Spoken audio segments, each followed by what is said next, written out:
I'm Bill. And I'm Candace, and we're the Disruptors. Hey, welcome to the show, Bill. Well, it's always nice to be here.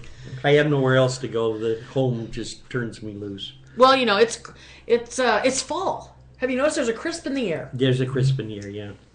Well, at the home, you know, because of the fact I'm always a little bit behind on the rent, they just turn the heat off. So I thought you were going to start washing dishes and doing yard work. No, that was suggested to me at the Grange meeting. That was suggested to me at the Grange meeting, that if I couldn't remember people's names, next I would be washing dishes. Wow. Yeah, pretty sad. Anyway, hey, what are we going to talk about today? I'm so excited because today it's just you and I and the rooster. Us. That's it. Yeah. We're the only two here in the studio today, so that's kind of fun. So we're going to talk about case studies, huh? We are. The value of a case study for your branding and marketing. Wow. And, you know, one of the things is that small business sometimes forgets the value of a case study. We have the wrong myth is that case studies can be horribly expensive, but a case study doesn't have to be expensive. So a case study then is not like, attorney looking into things like that, or Perry Mason or any of that stuff. I mean, we're kind of getting into the, No. law and order stuff, none of that. It's actually a reason, or let's just say hard facts that support your horn blowing. Horn blowing. Yeah, I'm great. I'm terrific. We get big results. Oh, good. Okay. So let's start with the top of the topic of why we need to really concentrate on doing a case study before jumping into the final production.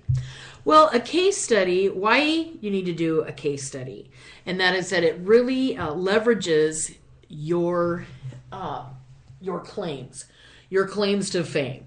So, for example, if you said, by using our product, we make a difference by 40%. Well, how did you come to 40%? How did you come to 100%? How do you even know what percent? Exactly. So one of the things that it can do is that it brings credibility, right? And there's several different theories of thought, but it also can empower you to position your brand as a brand authority. Oh. That you are the authority of that brand. Of exactly what your claims are. So you'll get to the point then where you can actually solve somebody's problem. Well, of course, you bet.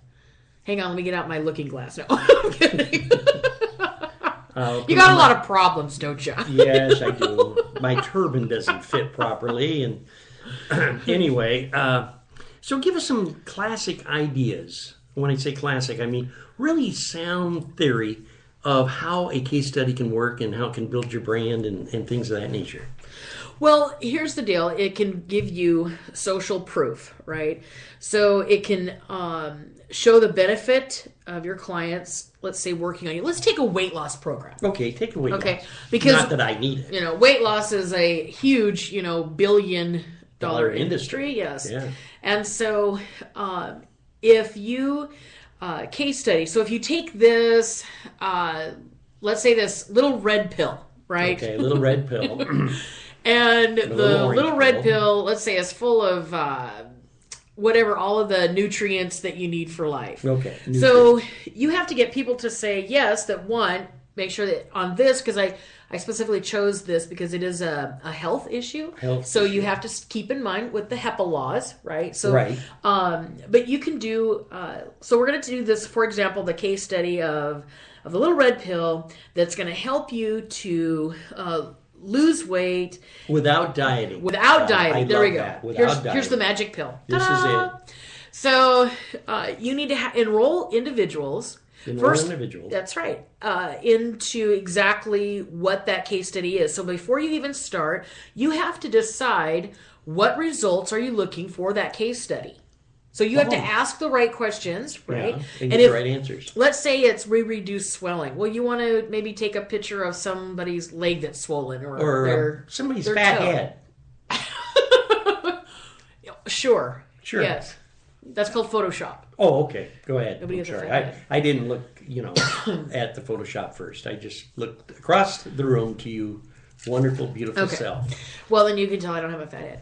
So, if you need pictures taken, then you need to think about that. Do I need pictures? Do I need a release form? So you set the parameters up with the case study, and you also put down in your own on your own paperwork what you're anticipating or what your goals are, what you're wanting to gain out of the case study. So you enroll somebody like, hey, Bill, I've got the little red pill. Good for you. Would you please, maybe my service, maybe the services here at the clinic can be free for you because you're enrolled in our case study. I see. Okay. So, well, you hear about that on television and radio all the time. You They do. talk about case study and they'll pay for your medical and all that. Yeah, but they usually don't know what's in it. And that can That's be kind scary. of scary. Yeah. And they do usually pay these people. So you don't know they're selling their body for medical research. That's kind of creepy to me, but I know that it's necessary. Okay, I'm not a candidate for that. It is necessary. And wouldn't that be a form of case studies, though? It is a form of case studies. Sure. So when I went through that and I had hair up on my arms and my ears were pointed after I left and I had green fangs, that actually gave them... Revulcan? Oh, yeah, I think so. That actually gave me the idea of what they needed to do to sharpen up the program. Yes. And the results could be documented and worked on. So it gave them a platform to start with. It does. And so after you can decide the length of a case study. Is it 1 month? Is it 2 months? Is it 3 months? Is it 6 months? Is it 1 year? What does that really look like? And you being the small business owner can go ahead and take a look. So if you're solving a problem, and this obviously would not be good for like a candy shop or, I sell blouses, you're not going to case study that. But let's say our fencing product is, can outlast any other fencing product. Okay. Well, that's obviously not going to be a 2-year case study, but you want to go ahead and validate the claim to fame. So by doing that, now we're going to get into branding and marketing it. Okay. Right. So because you've picked out your candidates, you've set your time frame, you've signed all the right papers, you've set the parameters of the case study, and then they've already walked through all of that. Now you have your results that you're looking at. So the results are proving that the claim to fame is validated by our case studies. You can put those on marketing. Okay, this is how we're going to market. Either on the internet, on your website. You can put it in your brochures. You can run a full campaign on, our cream. Look, it decreases the wrinkles. Well, how did it do that? Well, here's Marjorie, and Marjorie's, got wrinkly face, and all of a sudden she looks 50 years younger. So you can do all kinds of those different studies. Those studies, I see. Now, occasionally you see it. The only thing that really bugs me about this is, case studies are wonderful. But when they take it to the marketing section, for instance, let's say Maggie has bags under her eyes. And this is a wonderful new cream that we've studied and we've taken 20 years to design and process and, get it on the market. Yes. Now, they got one picture of her before and then the next pictures afterwards.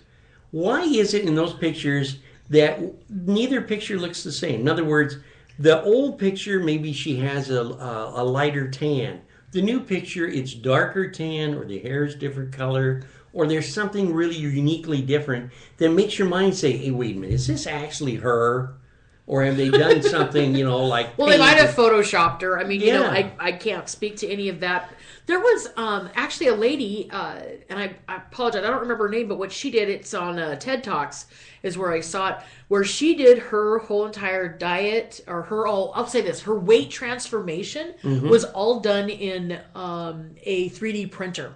That'd be interesting. They would take the pictures of her, and then she has these little tiny statues of herself through her weight loss. I thought that was really cool. That was really cool. So it could actually show the changes as time was documented, and whatever, if she was losing weight or wrinkles or whatever, you could really physically see it. That would be cool. Yeah, I had a client who had a pressure sore bandage, and they did weekly pictures of individuals that had pressure sores, like on their heel, or bed sores. Yes, that's what a pressure sore is, like a bed goodness. sore. Or let's say if you're a quadriplegic, right, and you're in a wheelchair. Or if you have an amputee, or there's a variety of different reasons. So they would take those pictures every single week, so you would see naturally the progression. Not, there's the before and then there's the after. What happened in between? Well, this is what happened in between. And so those types of things are very, very powerful. And if I tell you, oh my gosh, this product can heal that pressure sore in 6 weeks, and you're like, no, that's not going to happen. It's to the bone. How can you make those claims? And I pull out 20 case studies that show how that was healed. Well, I've just made you a believer. Well, that's right, you did, because you can actually see the proof and the changes as time went on, because you've documented everything. So look at brand loyalty. Mm-hmm. Are they going to go to a knockoff? No. They're going to go to my brand. Yes. So there's strategic positioning in the marketplace for, for different variety of reasons why you want to do a case study.